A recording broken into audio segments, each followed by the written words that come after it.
And I have to thank you, really, and I have to thank all the organizers and Mr. Perdigoto for the invitation to this forum.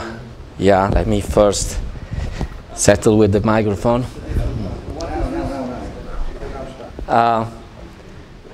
And I feel honored, really, for that, because I think we are in a time, really, of reflection, of a kind of turning point where we need these kind of reflections.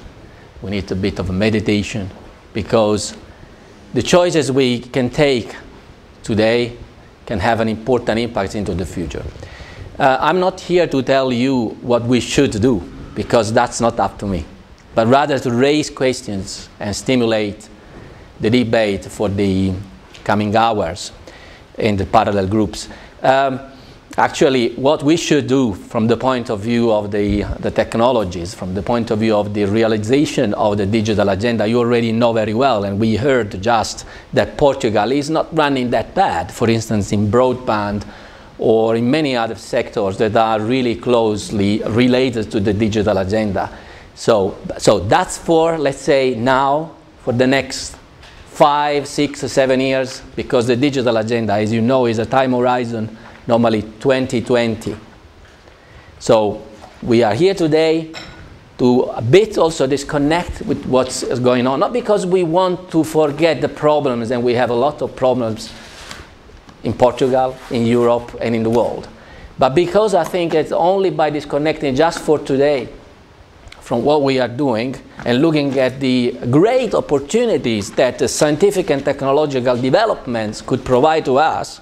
Only by doing that, we can maybe already think on how to pave the way to a better future for us, for our children, for our grandchildren. So I'm a bit provocative there in putting 2050 as a time horizon, but I want to really to make that. And it's not incidental, that I have to say, because basically this is I bring here a bit of a reflection, the output of a reflection, which is going to finish in a couple of months or so, of a foresight, a visioning exercise that Nelly Cruz, Vice President of the Commission, and Robert Madden, Director General, launched some 1 year ago, which is called the Digital Future, which I have the honor to lead, and which purpose is to see what kind of breakthrough ideas should we offer for the next college to pick and to design a new policy framework. So we are disconnecting and going very long term, but with an idea really to inspire the future policy choices of the European, let's say, executive. That's the idea. And if today Barroso II is running its agenda on a very ambitious program, which is really great. That is the it's Europe 2020. The idea is to feed on the next one and see. So the time horizon you see is there already, 2025, and it could be even longer if we consider really the technological development. So it's not say science fiction, if you want. And the way we did it a bit anomalous, or really different than normally we do what we do, at least in Brussels. Instead of just consulting with the scientists, that we have a lot of scientists collaborating with us, especially in the research program, we said we want to inquire into the aspirations of people, into their fears, and understand where people would like to see the world going in the next 20, 30 years from now. And so we did a massive campaign of citizen engagement using an approach which we call the futurium. And from that we understood what kind of futures people see ahead, with their challenges, with their opportunities. And after that we derived a kind of key issues that are the key issues that every politician should be aware of. Because that's the point, connecting politics with future developments. It's a fundamental. The politicians very often, maybe part of you are doing politics, are too used to provide answers to the problems that people want to be solved. And that's normally. They have no other choices sometimes than having austerity measures or very bad measures. There are no other choice than that. But for once, we have to make an attempt altogether to see we can do something different and take a look at what could be the next chapter of humanity and Europe in particular. That's the question we have to ask ourselves, and of course of Portugal, and of course all the cities and all the municipalities and all the villages that we have in Europe and in Portugal in particular. So that's very important. And so that's the way we want. We want to put more participation, because when it comes about discussing about the future, we need to take people on board. More evidence, more scientific evidence in the choices, and today we have more and more possibilities to influence and to inform the decision based on scientific evidence. And thirdly, making more and more anticipation into politics. So in the summary, what we did was co-creation with a social network type of approach and emergent futures, bottom-up. And now what we were doing is, with the expert and with the knowledge management, if you want, approaches, trying to infer a convergent structure which resulted basically in 11 key themes that all of us should be aware of. And I will illustrate them to you as a basis for discussion. But before, let me just spend a last slide in illustrating what we did. So we launched this digital future, which has 3 components. The futurium is a model for policy making based on evidence and on participation. And it's really breaking into new ways of doing policy making. We did more than 100 events like this one, but also engaging hundreds of people all together in a big room, including one, for instance, in Dublin with the digital champions and with the digital agenda ambassadors all together, in trying to understand what were the futures, the challenges and opportunities. And so we have a lot of people in our social media. We have 1,000 people that are registered there. And then we had the content, which I'm going to present to you as a basis for reflection. Themes, futures, policy ideas, and evidence items. We have a library of more than 1,000 reference items. So now what I'm trying to do is, from now on, spend some, let's say, I don't know how long do I have, okay, but spend, let's say, 20 minutes or so in illustrating to you some possible futures, how the world could evolve in the coming 20, 30 years or so, maybe sometimes earlier, maybe sometimes even 2050. We are going really to a kind of close to fiction, but not that much, because sometimes progress is flowing under our feet and on the ground without us not even realizing that we are already in the middle of a revolution. Probably the historians of the 22nd century will tell you they were doing it, the 3rd or 4th revolution, without realizing that. And that's the very important point. And most of this revolution is given by this. That's the fuel and the propellant. It started some 50 years ago, 30 years ago, for what concerns the really theoretical foundation, even 100 years ago. But doesn't matter. It has really changed the society. It has changed the economy. It has changed our personal life. It has changed our economy, everything. And it continues to change and will continue to change for the next 50 years at least. That's my first message. You might believe or not believe. There are a lot of skeptic people saying ICT is going to an end because in the future will be nanotechnologies, biology, biomedicine, and whatever, or materials. The rest, it will become so pervasive that we no longer see it like water or like electricity. But no, as an engineering technology will continue for at least 20 years to come. And it will continue because it's connected on one side with the science. So there are foundations. And on the other side is connected to whatever is the possible application universe of ICT. In societal terms, in economic terms, in environmental terms, or whatever. And in particular, we see that very often there are the foundations of ICT coming from the physics or chemistry or biology or whatever, more and more, or neuroscience.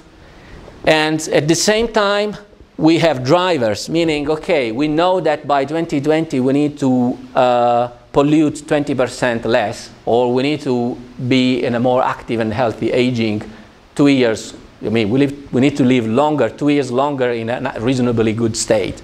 And in order for us to achieve these particular policy goals, we say we call on research and we need to advance and then deploy ICT to make it happen. That's what the digital agenda is doing.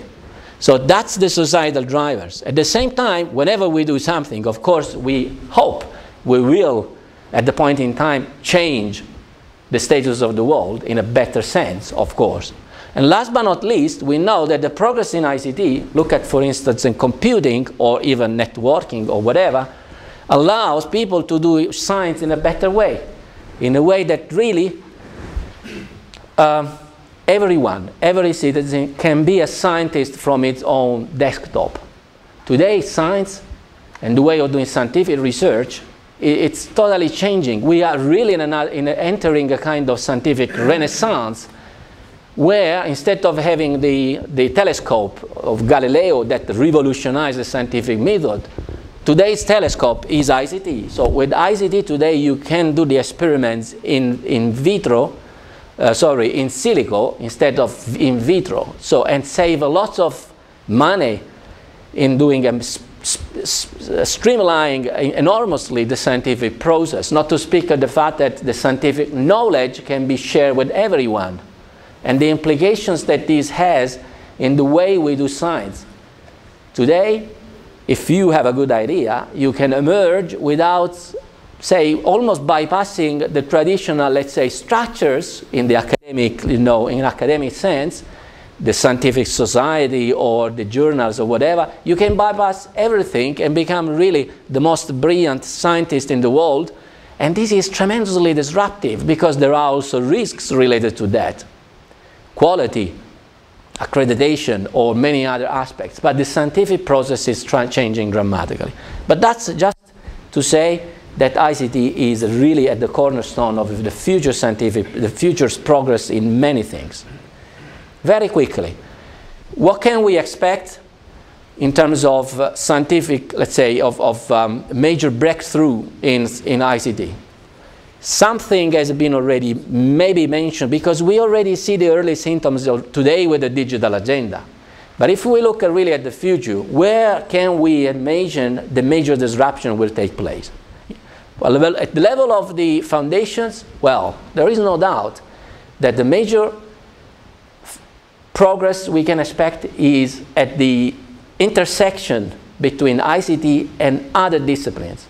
I'm speaking here about nanotechnologies or quantum physics or materials. Beginning of this year, around February, Nelly Cruz launched 2 impressive flagship initiatives under our Future and Emerging Technologies program. It's not science fiction. One was on the Human Brain Project, better understanding how our brain works and get inspirations on to build, for instance, new typologies of hardware.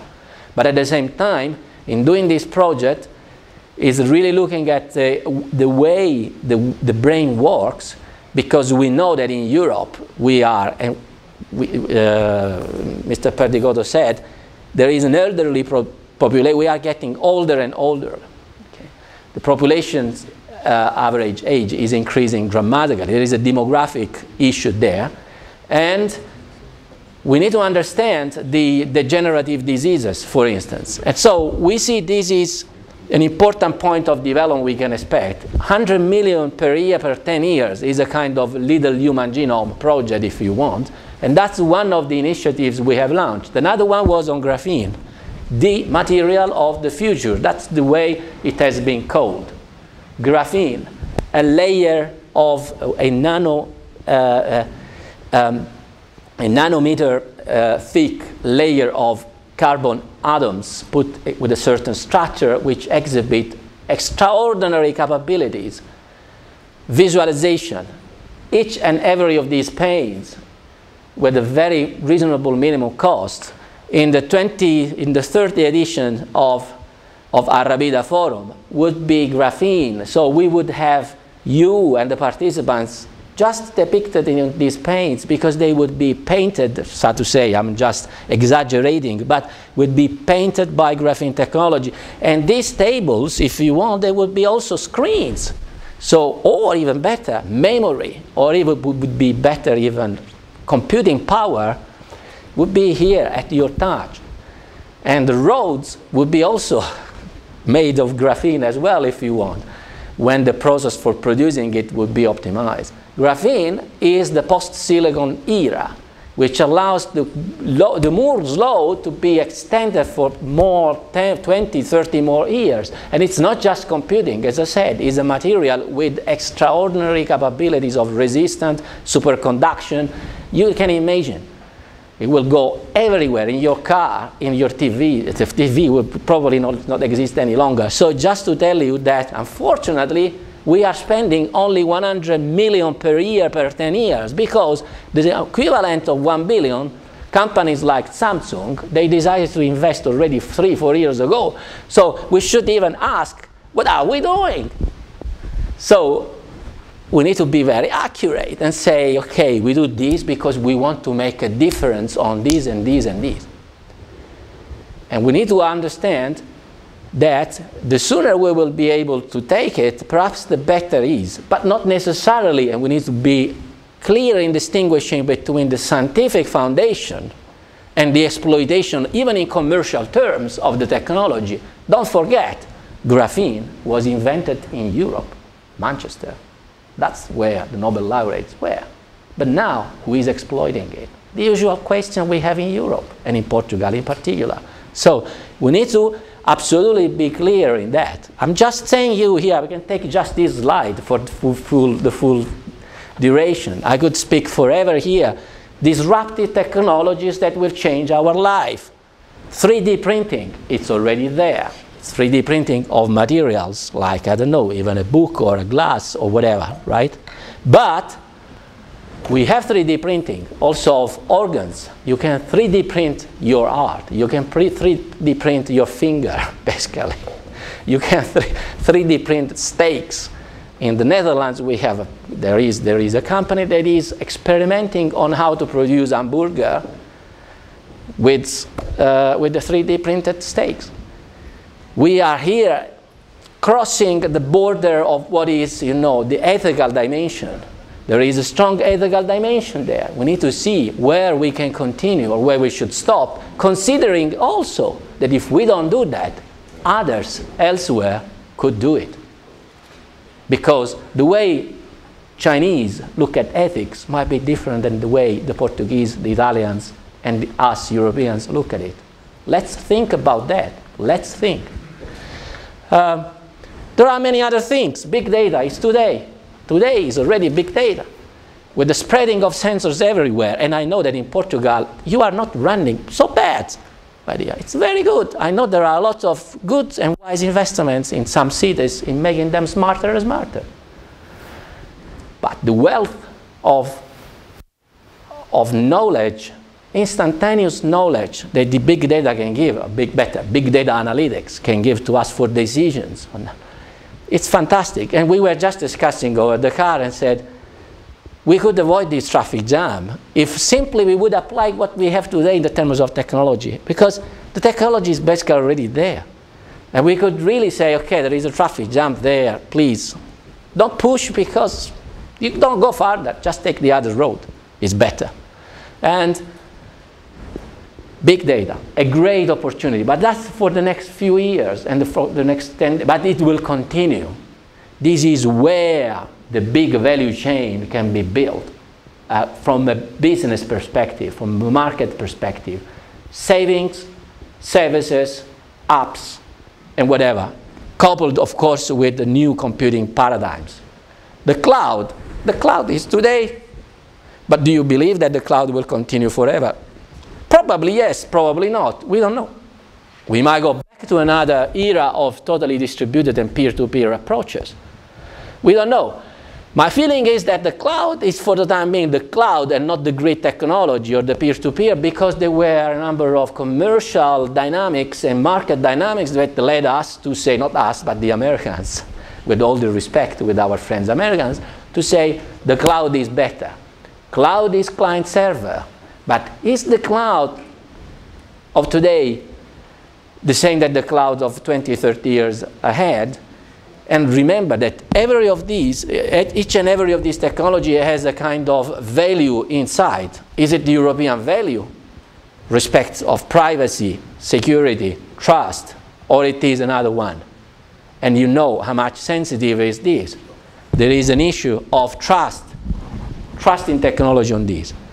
Not to speak about the human enhancements and the mixed reality and whatever else. I mean, we live in a world really of accelerated returns, where really the singularity is really no longer a fiction. The matrix is no longer a fiction.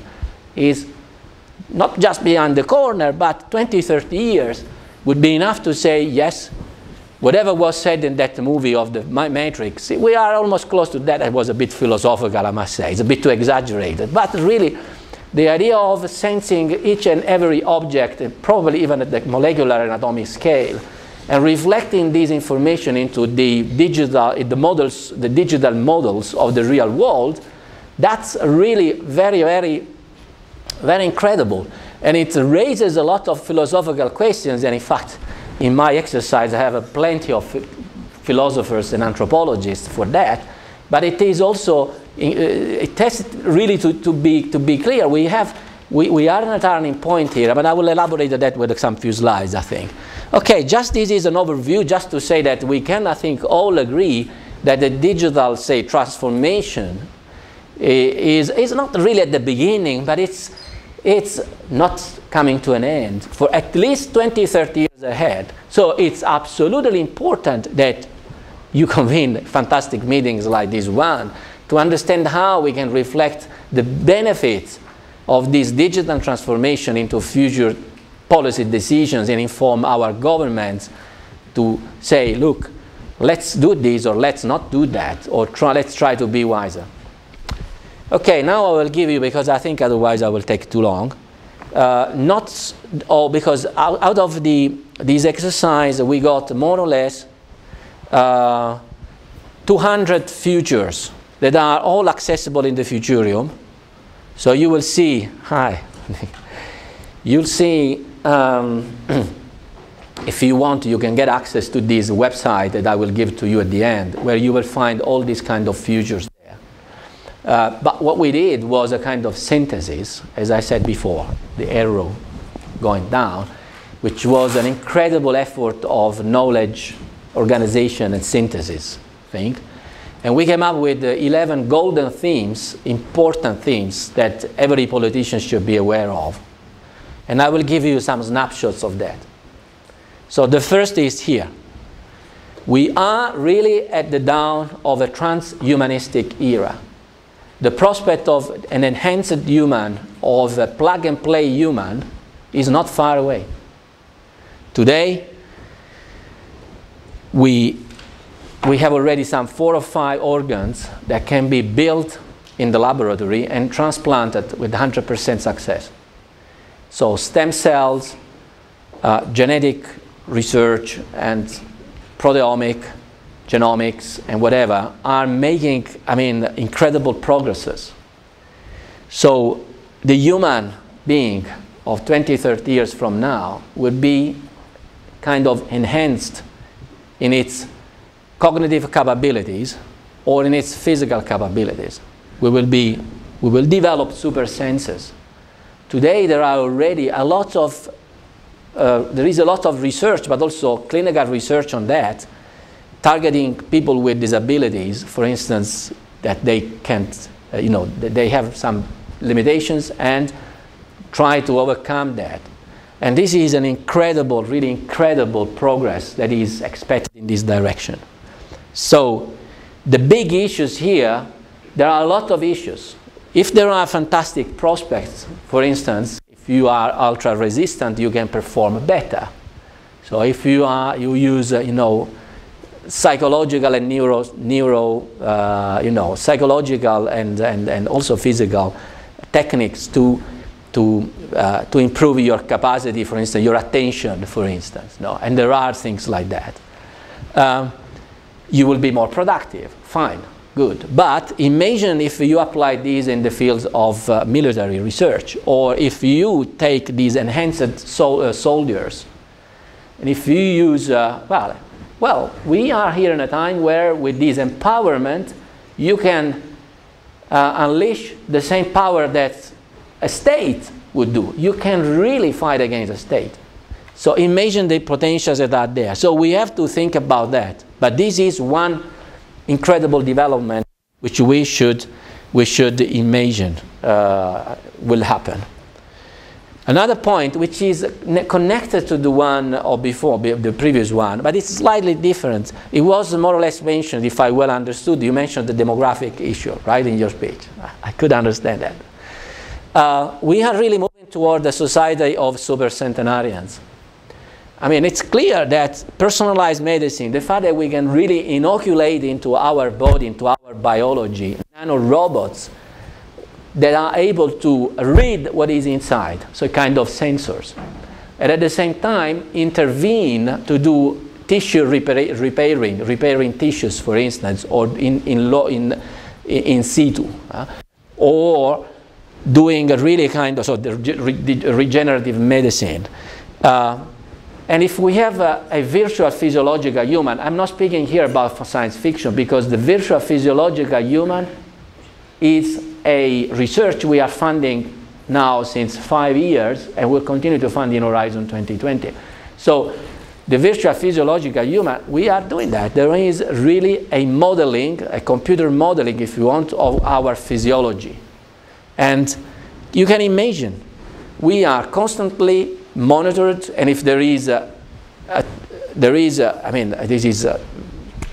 now in the market even, there is a watch that is telling you when you will die. Because if you continue running with that kind of lifestyle, well, 2 years maximum, you will get an heart attack. So, but this will be more and more accurate, meaning that now you need to stop and now you need to relax. And you will be able to relax and extend your life for another 10 years, maybe. We are really getting to a level where, of course, I put it in a caricature way, and I want to exaggerate that, but the path is this one. And so the question is here, how we can harness this opportunity, how to ensure the intergenerational dialogue. Because if today we see a problem, for instance, between the generations, is that people can work until 80 years, until the very last day of their life. So if they work and they are fully ambitious, and so what new generations can do, what else the new generation can do. So there is an issue there of, let's say, dialogue, let's say, between the different ages of the society, and there is a risk of divides. I'm here saying what is the opportunity, but also what are the risks.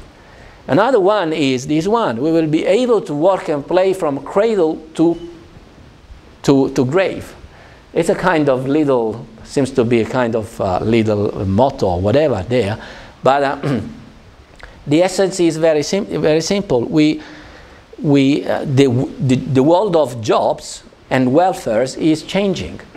So if today, as I said, we are too many that are able to work, and what needs to be done decreases less and less, because also the machines and the automation is taking over much of the work that the humans do, and will continue to do that way.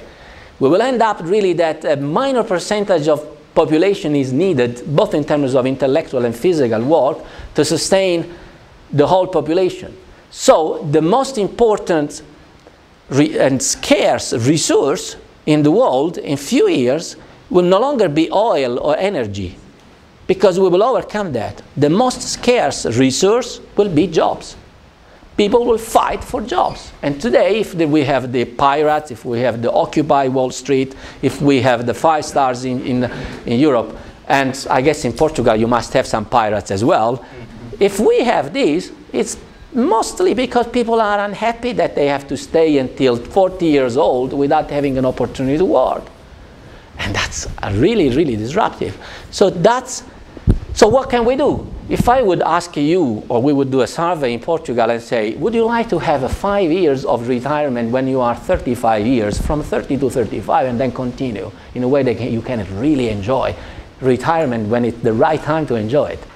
You would say, yes, I would like that. But then you think about, better not, because then I would not, when I would come back, I would not find it. But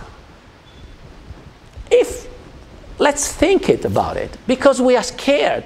We are simply scared. It's an emotional reaction that we have. Yes, I would like, because you are really fed up, sorry for the terminology, that you have to work 70 hours a week. And you could really have a better world. Sorry, this is maybe too utopistic. I know this is utopian or utopistic and too rosy. But let's think, because the alternative could be tension and even war. Let's think about that. Okay, another one is the new economic models. And here we go back a bit on more concrete things. As we said, let me take a little bit of water.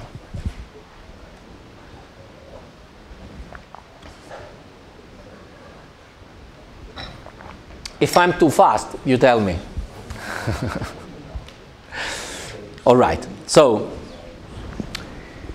one of the points is here on the economic model. So I'm not the first one to say this. In our journey into these long-term futures, clearly we heard a lot of more or less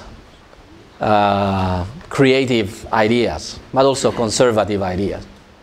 But certainly we know that there have been Nobel Prize assigned for new economic models. Because the traditional linearity we have seen in the past, I mean, because the fathers of today's economy were more or less linear.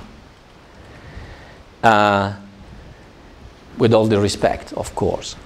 Today we see that we are in a situation where there is no linearity between the new jobs created and the jobs that are somehow destroyed in a time period of 10 years, 20 years. It's not the traditional approach. Every liberist, please, I'm not ideological here. I'm not ideological. I want just to say that past revolutions have destroyed jobs, have created exactly the same amount of jobs, if not more than that. But here we are in front of a beast. We are in front of a beast here. So, but this can give us in the short, let's say medium term, let's say in the next 20 years, a great opportunity. If we suffer, it's because the Chinese competed with us on prices for job. And we said, let's bring all this elsewhere, outsource. They do it even better and for lower prices. But imagine now, there are two perspectives for us. Okay, we suffer and we say now we compete with Chinese because in Portugal we can work for lower wages and produce better than the Chinese. You want to do it? Do it. But hardly will do it. We will do it. Portugal and elsewhere in Europe. Because we were used to live with a certain living styles. We will never be able to go back to living styles that were more typical of the Middle Age. Let's be clear, with no offense with anyone, including, of course, with the Chinese friends. It's just life. But imagine that you would be here in Arabida, and in the other room there would be a 3D printer, which you would print the classes for us, or which you would print the lamps, or which you would print everything that we need. Here, in this very remote site, in the small, pretty and fantastic villages that we have in Portugal, you would have a city 3D printer, which would act as the big plant for many, many things. Then, would you outsource to the Chinese, or would you produce, not in Portugal, but in the city? So, imagine that. Would that reverse the economy or the production and consumption back to local or not. Imagine this. This would be a fantastic opportunity, because I would love, me and I think many of us, to live in a fantastic historical place where we don't have to bother about anything, because we have this. I'm just saying that the 3D printing is just one point. The point is that it would allow to produce just in time. You no longer need a stock. You need a stock only for the material, because the rest the laser would build it. You see? And the do-it-yourself economy would be a prospect. So I have all the skills, I have all the tools to do it myself, and I do it in the way that I like. It's fantastic. So systemic automation, do it yourself, just in time, 3D printing, the internet, which would connect all of this and without which we go nowhere, would allow us to go to another dimension of economy. No longer based on the concept of growth at all costs, but grow in a different prospect, new indexes. And if here I speak about something that goes beyond the GDP index, the gross domestic product.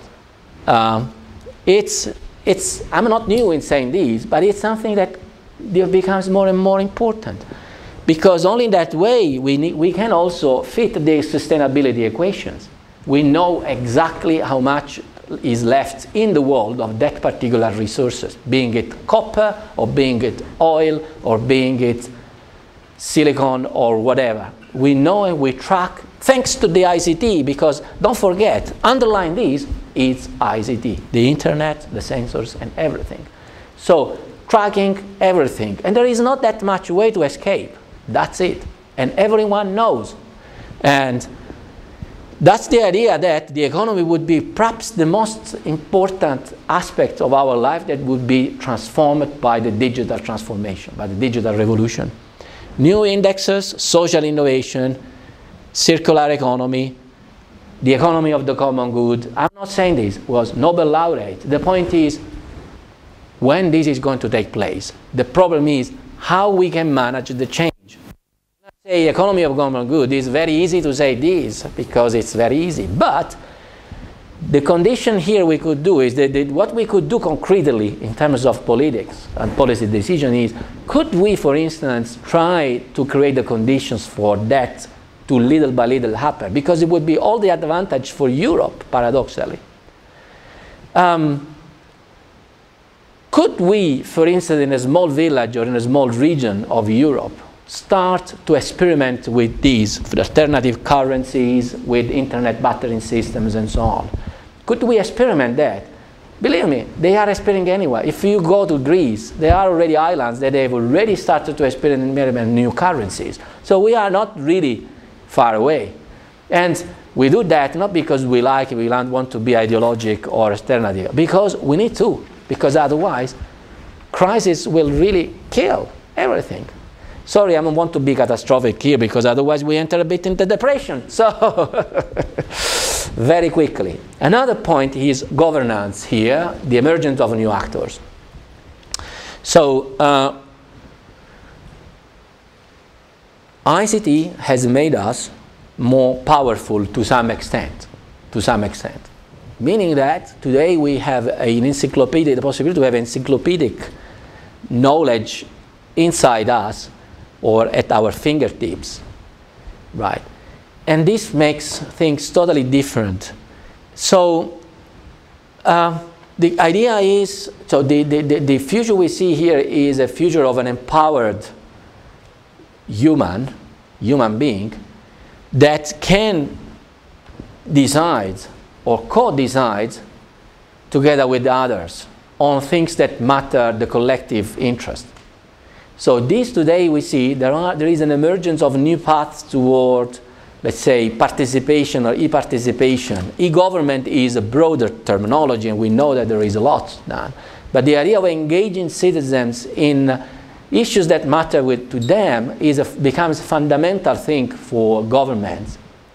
It's not just a matter of being popular, but it's not just the matter that the people anyhow organize themselves in the social media and sometimes create revolutions, and you know that.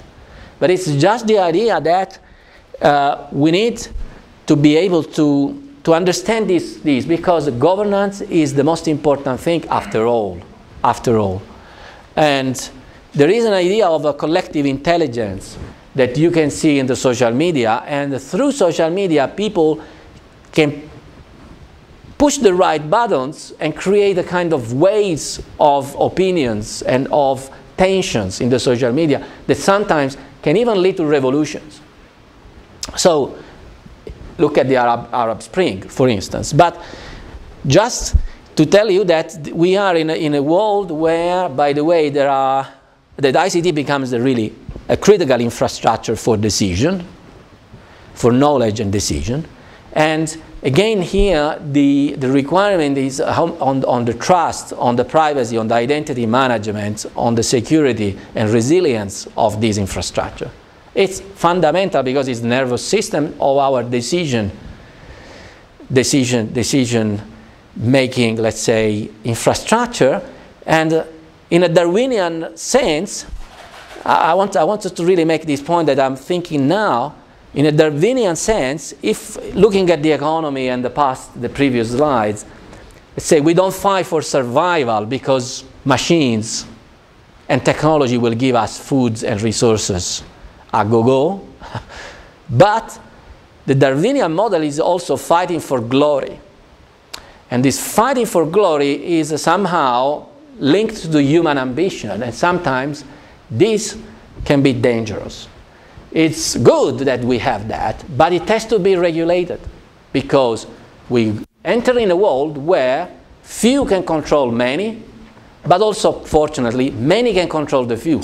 So we are really revisiting a bit the foundations or the fundamentals of our democratic systems that have been good so far, but can be, the way they will evolve is very questionable here.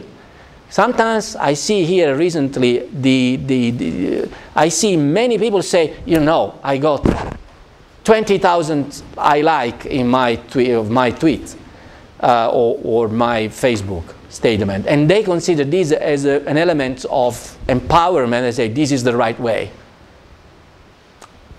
We have to think about that because we need to be structured in engaging, and I will show you what we do exactly on that as digital futures.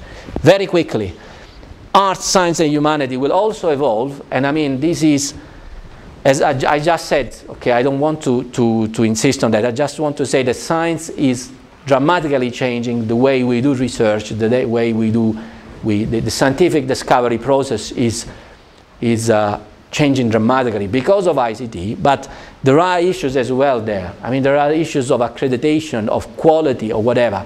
People sometimes, very easy, take something, put on the web, I did this. They put some fake picture and then they get the glory.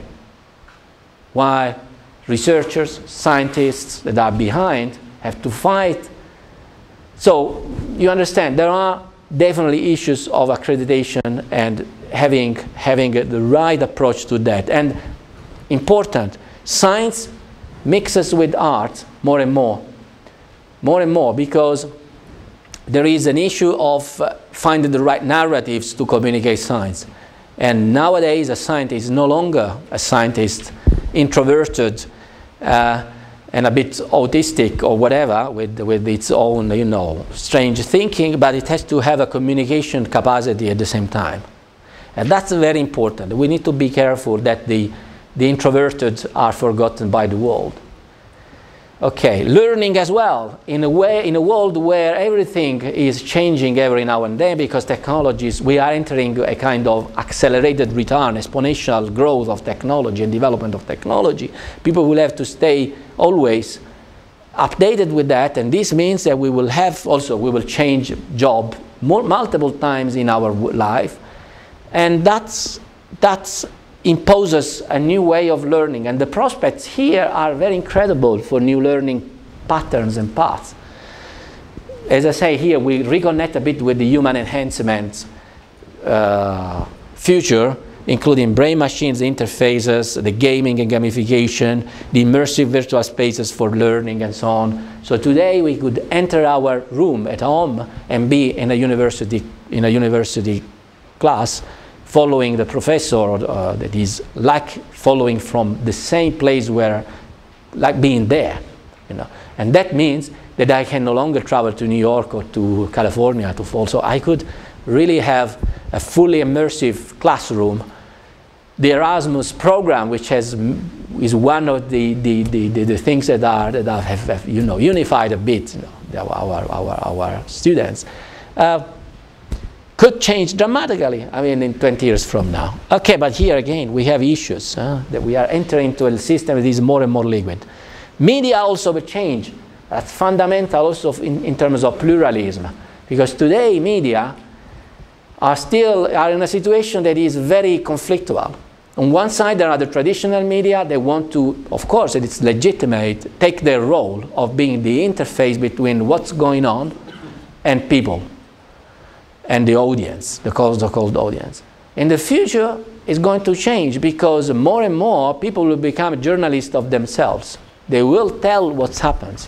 Here, Arabida, how many of you would tweet and say, okay, we are doing this? So a role of journalist is changing dramatically, and we have to respect this. We have to respect let's say, we say le travail in Francais, the possible tension and reflection that this sector is going to take is dramatic, you see. And it's because if people will become producers of content and consumers at the same time, who will ensure quality? You can say fake things and people will believe, because little by little a kind of butterfly effect takes place in the social media and everyone believes that that happened. Who ensures the quality? There is an ethical dimension, but this is affecting the world of media dramatically. The hyper-connected human. Here we will be more and more hyper-connected, but issues like bandwidth, banda larga, or ensuring that the benefits of the future ICT revolution will continue to be delivered to all European citizens, we will always have to take the right choices. So the idea of insisting in penetration of the technology, being it the broadband, but also the other technology, and the skills to use it will be a kind of constant for future policies. So if the digital agenda today is setting target for 2020, the digital agenda for 2030 will have to cope with the same issues. Optical fiber, sensors, and whatever needs to be placed there to ensure connectivity to all will be there. And clearly here there is an issue of governance that is an important thing. Who will govern? Again, today is an issue already, and you know that in Europe we have fought, for instance, for the different internet governance. But we will continue to do that, though the different economic equilibrium that will be created will change it, because I see that the large bodies that exert power, the Internet Governance Forum or the Internet Engineering Task Force, or more in the economical sense, the International Monetary Fund, or whatever it is, the World Economic Forum or whatever, all of these will be changed by the fact that there are the emergent economies that want to have more than a say on what the Internet is. And maybe what the Chinese or the Indians want out of that is different than what the Americans or us want. And we need to be sure that this is okay. And here, the point is more, and I want to spend here just a few words on what what is the role of European industry, because it's a situation which is quite not nice, because though we have a lot of actors that are SMEs or entrepreneurs that work around ICT, which is fantastic, but we are losing ground in terms of their infrastructure. When I say infrastructure, I mean in terms of networking, but also in terms of computing, clearly there are 5-6 silos that emerge at the global level, you name it. The Google, the Facebook, the Amazon, and the They are Microsoft and whatever. So this is changing, but how we can ensure that Europe has a say, because owning the infrastructure and having a say on the infrastructure, it's expensive, but it has also advantages. And we need to be sure that our principles, values and norms that are European norms are reflected into that. So question would be here, could a future of open, not only software, but also hardware, give around, for instance, a do-it-yourself, small entrepreneur ecosystem, could give Europe a different leap for the future? We need to think about that because we are not there yet. Fine. The other point is cities, villages, and communities.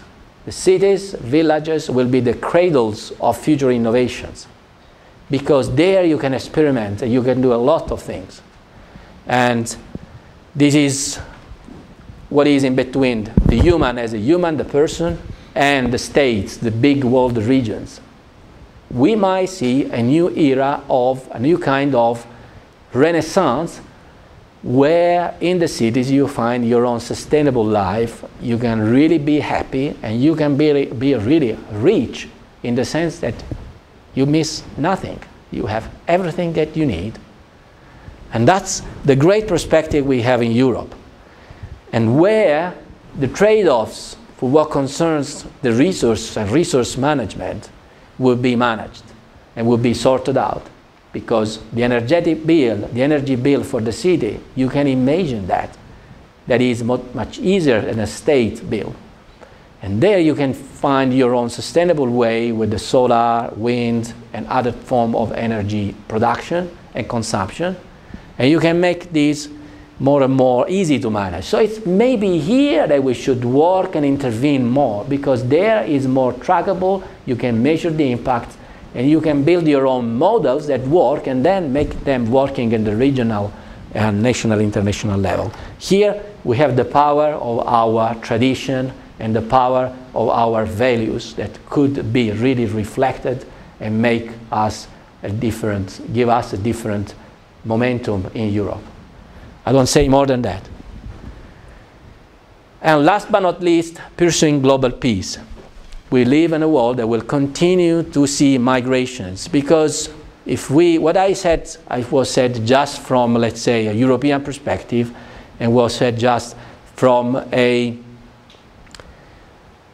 developed world perspective. We should not forget that there are poor and emergent regions that are making the difference and are changing our life. When the Chinese government decides that 10–20% of the Chinese lower class has to become middle class with the related lifestyles, this means, in concrete terms, fighting for resources against the Europeans and the Americans or the Japanese to make that life feasible. So let's be clear, that's one of the big drivers that is causing, today's systemic crisis. One, I'm saying, not the most important, maybe, but one of them. So there will be an issue of migrations, Africa, particularly Africa, where that will challenge our system. We see symptoms of that. You see it. Last week, President Barroso was in Lampedusa in southern Italy, where 300 people died. That's very sad, but that's basically the symptom of something that the system is not working well. And we will have to be prepared to cope with that. We can't cope just with that. This has to be dealt with at an international level with the proper policy. And there will be issues also at the level of society. If you go in Paris, in the suburb, you see now the concept of multi-families, because you see families that have some incredible interconnection with children from multiple parents, and that's really incredible what is happening. How we can cope with this kind of situation? How can we cope with the fundamentalism? How we can cope with this kind of problems? And If you allow me, just I say a few words on how all of this has been done. What I told you is the result of more than 1 year journey into long-term futures with a lot of Europeans, more than 2,000 people involved in meetings, more than 1,000 people in the Futurium, our website, that instead of posting, like in the social media, the picture of the seaside, where people can say, I like, they post their wishes, their dreams of the future, their fears, their nightmares of the future. And basically what we did was to create a viral process which generated that we convened conversation like this. Then after this meeting, people went on the Futurium and posted the visions. Then this content on the Futurium inspired other people to do other conversation and continue. And we are continuing. I receive invitations for brainstorming every week. It's very incredible. And what we did was really to, what we did is because we had this viral and spontaneous process, we had to put a kind of structure to the information what we asked to the people. We asked precisely visions, we call them futures, trends, challenges, opportunities, impacts, and other elements that normally you do when you do policy making or foresight exercise. And the results, this is, we asked where people want to go and how the future is evolving with the desirability and likelihood. We asked how to get there. So we said, if today our vision is every European digital, the digital agenda of Nelly Cruz, we have, you know, 100 actions to achieve this goal. Now we ask people, what is the future you would like to see? And what are the actions that we should all together agree on to get there? And here we were very concrete. We wanted to be smart, simple, measurable, with a beginning and an end. It's the member states, it's the region, it's the commission doing that to go to that place. And third level is who does what? The agents, on which we apply a multi-agent system approach to do simulations, to make sure that the next actions the next executive will take will be well thought through and simulated. And that's what basically we have done. We have taken a snapshot of a social network and we tapped into their emotional state. I want to go to be there is my desire, and the rational one. It's very important this, because this is already, our process is already futuristic enough.